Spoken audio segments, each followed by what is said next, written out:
So in this video, I want to look at why I think that most beginners should actually use prime lenses instead of zoom lenses when they're starting off in photography. The first lens I got with my camera was a kit lens. It was a 16 to 50, I believe. And I found that I used it a lot more as a point and shoot camera than when I eventually bought my own prime lens. It felt like I was putting a lot more intention behind my photos. And so now that a couple years later, I've bought another zoom lens, and I think that because of all the skills I've developed, you can get a lot of out of a zoom lens later in your kind of journey of photography. But especially at first, I think you just get a lot of value out of using that fixed lens. Quickly, if you don't know, a prime lens is one that has a fixed focal length, meaning you can't zoom in or out. You can only take a picture at whatever the focal length is that you have. Some of the pros of fixed focal length, kind of just in general that people talk about, is usually you're going to get a fixed aperture. With zoom lenses, sometimes you get variable aperture, which means when you zoom in, your minimum aperture actually changes. It just makes it inconsistent for when you're taking photos to keep all your settings the same, how the background looks, and just kind of the choices that you want to make with that. Also, the pricing is generally going to be cheaper for the same type of quality than you can get zoom lenses. So for a beginner, I think that's a great option. One more pro of using prime lenses that is a little bit more technical is your aperture range. Usually on prime lenses, you're going to get a lot lower f numbers. So you're going to get closer to f1.4, f1.8, even f2.4. And on zoom lenses, often you have, like I said, you have a variable aperture. And also, even if you don't, generally the aperture ends up being closer to f4 or even higher than that. Even in general, if you don't love always using low aperture, if that's not your style, just having the option to do that can be really valuable. When I did start using prime lenses when I started photography, the biggest really change that I saw was in that aperture. That I took some of my favorite photos in that like f1.4 to 2.8 range because it just gives you such a interesting effect that you can't really mimic with taking photos with your phone or something like that.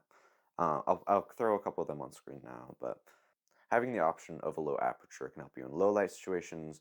It can help you for portraits. It can help you for macro photography. It helps you in a lot of different situations, and it just gives you another tool that you can play with. And it really made me look at aperture as more of a creative choice than something that was hindering me. When you're stuck at f5 or f5.6 or whatever your kit lens comes with, often aperture is just the thing that you put as low as possible to get as much light as possible. But when you start to unlock that f1/2 range, then it really becomes a choice of how much of your subject you really want in focus, how much of the background you want in focus, how much light you want in.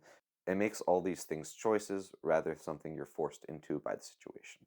Now, some of the general cons that people talk about, obviously you don't have zoom, so that means you have a lot less reach in a lot of situations, you're a lot less flexible, and you're going to have to plan ahead a lot more for the type of shoot you want for that day. This makes it a lot more difficult for some niche fields of photography, such as wildlife, sports, and astrophotography. Those three fields, for astro, you generally want a very wide lens so you can capture a lot of the sky. For wildlife and sports, you generally want a zoom lens because the action goes from very far away to kind of medium distance a lot. And I'll show a couple of my photos on screen that I'd have taken. You can see that it's a lot more difficult. And so for the wildlife, for example, a couple of those are taken in a zoo or an aquarium. There's only a couple of situations where you're out in the wild and you're actually close enough to wildlife where you don't need a super zoomed in lens. And for the Astro, I haven't done a ton of Astro, so I don't have a ton of experience with that. But I got some photos that I was really happy with. But I can also see that if I had a wider lens, they probably would have been a lot nicer because I would have been able to get more in the frame. And with astrophotography, there's a lot you can really fit in your frame if you have the option to do that. And so I'm happy with my results, but I also see how that could hold you back if you are really into that niche field. So now that we've gone over the cons, I have three reasons why, despite the cons, I would recommend primes for beginners. Number one, using a prime lens just forces you to be a lot more intentional with your frame. When you can't just zoom in and out to what you first want, you have to think a lot more about either getting up and moving yourself to the distance you want away from your frame, or being more creative with how you actually put things in your frame. And a lot of the times you end up initially planning to take one sort of photo, but because you have a fixed focal length, you can't take exactly the photo you had in mind.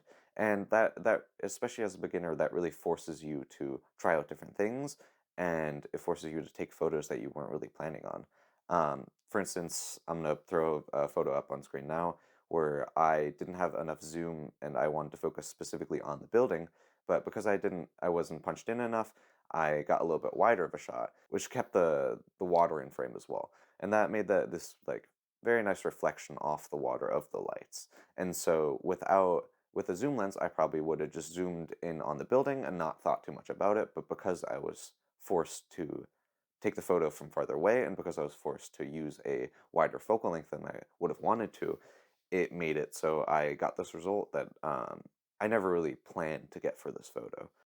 Here on screen is another example where I was taking photos of seagulls on a beach, and my plan originally was to try to get the photo of one of the seagulls and focus it out. Um, However, I didn't have a long enough zoom for that, and so instead I got this composition with the four seagulls like this. And it's not what I originally planned, but I'm really happy with how it turned out, and I think it just made the photo more interesting than if I had just been able to frame it with the one sequence. Overall, it's just another example of that the image you have in your head when you first start taking the photo isn't necessarily what you're always going to come out with, and using a prime lens can force you out of that comfort zone a little bit. One thing I mentioned as a con before is that you really have to plan ahead. And although that can be a con because it's inconvenient, if you want to get better at photography, that's something that is a very good skill to develop.